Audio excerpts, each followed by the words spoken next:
Here we go. Here we go. We're going to get our next video presentation going, and this one is going to be about vectors.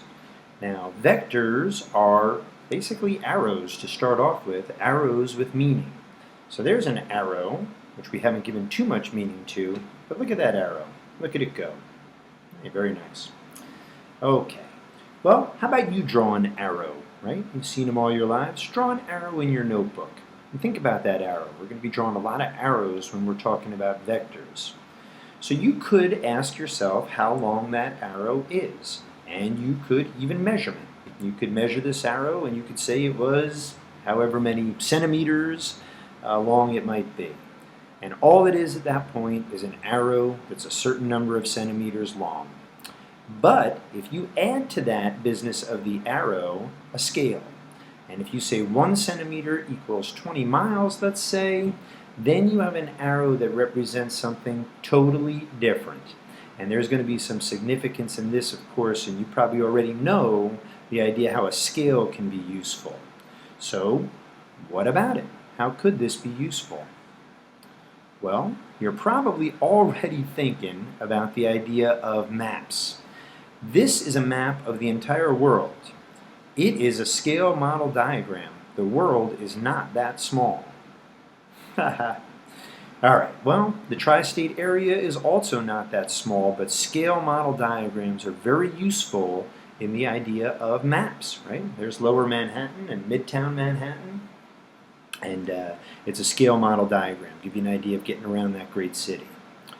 Okay, so there are other uses to scale model diagrams that are interesting, and maybe more interesting in an engineering point of view. If you are a landscape engineer, you might want to plan it out with a scale model diagram before you start digging in the ground or putting down a stone or pavers. And if you are building a house, you're not just going to start banging in hammers and nails. You're going to come up with a plan, a blueprint, of course. And automobiles would be another one. So you want to have it all scaled out and modeled out before you spend a lot of time and energy and money too, right? So that's a consideration. Okay, so vectors are going to be scale model representations of physical quantities. So everything that we're talking about in physics that is a physical quantity can be represented by vectors, and that becomes a powerful tool in analyzing what's going on. So let's get some definitions here.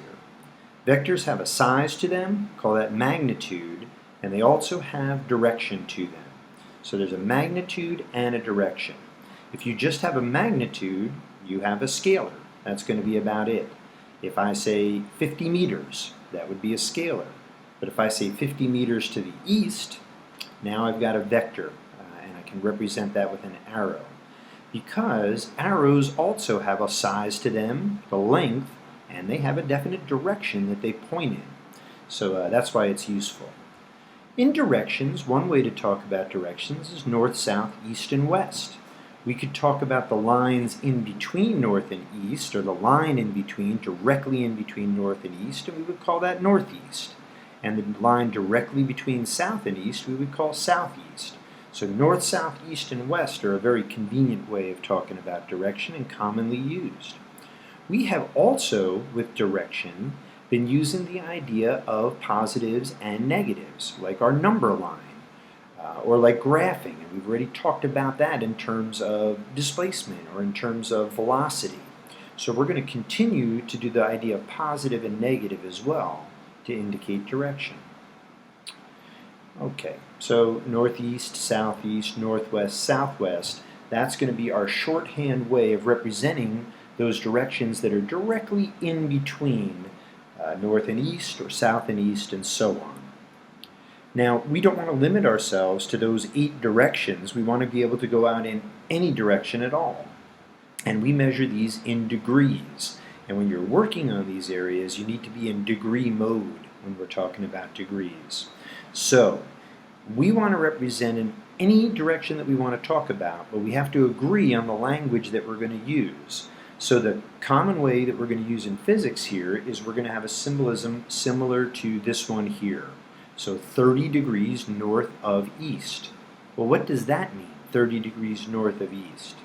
You will read these as 30 degrees towards the north of the east. Let me show you what I mean on a diagram here. So here is north, south, east, and west, and this is the vector that I was representing. It's at 30 degrees toward the north of east. And if we go along with this kind of convention here, we're all going to understand what direction we're talking about. And that's going to be useful. So we'll all be on the same page with that. Okay, let's see what else I got going on for you here. We want to be able to add vectors together. So we want to be able to take one vector and add it to another vector, or a third vector, or as many vectors as we want to. And this is called vector addition. And what we're after on this is one vector that represents the whole thing. So that's going to be called the resultant, and that's one vector that represents the addition of all the other vectors that we're talking about. Okay, so how about this? This is a pretty straightforward one, and probably without thinking about it too much, you'll come up with the answer. But I get to use this to talk about how we're going to diagram our vector additions. So what is the displacement if you add 2 meters to the east to 3 meters to the east? I'm pretty sure you got it already. But we're going to talk here about the idea of head-to-tail vector addition. So you can do a diagram that'll give you a good idea of where your resultant vector is going to end up. And what you do is you take your vectors, here's my 2 meters to the east, and always where the head of the first vector ends up, that's where you put the tail of the second vector. And then your resultant is going to be an arrow that is going to be from where you started to where you ended up. So here in red, I have the resultant vector, which, as you probably already guessed, is going to be 5 meters to the east. So there's a very basic head-to-tail diagram for you. Okay, let's see if you got it here. Head-to-tail vector diagram, okay, 10 meters to the north plus 5 meters to the south. So what's the resultant? Well, I would draw my first vector. And then where the head of that vector is, that's where the tail of my next vector will go. So 10 meters to the north, head to tail, there is my 5 meters heading to the south. My resultant is always from where I started to where I ended up, and as you probably already guessed again, 5 meters to the north is the resultant of these vector additions, of this vector addition. Okay, let's see if you got it now. We'll complicate it a little bit. What is the resultant of 3 meters plus 4 meters? Do you know what it is? Well, I don't know how you do, if you did, because I didn't give you any directions. You might have wanted to say 7 meters, but that's only one specific way of adding these. So I have a head-to-tail diagram that'll give you a better idea. Here's my 3 meters, and there's my 4 meters. Okay, so you might already now be thinking, hey, I know what the resultant is. The resultant is going to be from here over to here. And if you notice, that's going to be, the way I drew it, a right triangle with a right angle over here. So, can you tell me what the theorem is? I'm pretty sure you can. And that's the Pythagorean Theorem. So it's a squared plus b squared is equal to c squared. And there it is, the Pythagorean Theorem. And that's a pretty powerful theorem that was figured out before the applications to physical quantities were realized. And it was powerful then, and it's even more powerful now. Here's a look at Pythagoras, representation of Pythagoras. Never met the man myself, but we're certainly influenced by him, that's for sure. Okay, and do you know what the side opposite the right angle is called? Well, he decided, Pythagoras, to call it the hypotenuse. And here is a comical rendition of that. Nothing funnier than physics comics. I'm sure people like that a lot. Alright, so there you go, and a little bit of the Pythagorean Theorem. And we're now applying trigonometry to the algebra that we've been doing. So how about this? What is the resultant of 3 meters to the east and 4 meters to the north? Well, you're probably already kind of getting the idea of this one here. You may know the answer already. And it's 5 meters. So that's the resultant magnitude. Then we need to talk about the direction. Well, the direction we can use with a little bit of trigonometry by the inverse tangent. So the inverse tangent of the side opposite over the side adjacent is going to give you the angle. And that angle turns out to be 53 degrees to the north of east. Now, a diagram would be helpful in talking about this. So here I'm saying draw a scale head-to-tail diagram. And I do mean scale where I'm going to measure it out. So in drawing this scale diagram, what I did was I used a ruler. And I came up with a scale of 2 centimeters is equal to 1 meter. So that means my 3 meter vector here was going to be 6 centimeters, which I measured out as carefully as I could. And then I used my ruler again to measure out my 8 centimeters to the north. You notice here is my head-to-tail diagram representing 3 meters to the east and 4 meters to the north. You could use any number of different scales to figure this one out. This is one that does work, and many would work. The resultant is always from where you started to where you ended up, and sure enough, when I put the ruler there, it measured out to 10 centimeters, which on my scale is 5 meters, which I also could find out from the Pythagorean Theorem, this being the right angle and this being the hypotenuse. Kind of is a funny word now that I think about it.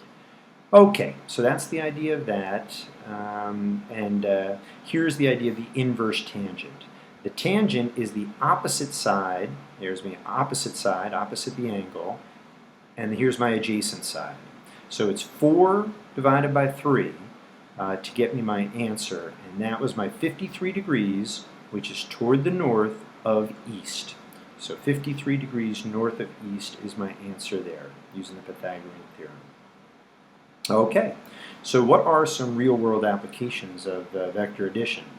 Very good question, because always in this, you should take what is put in front of you and think about where else it could go.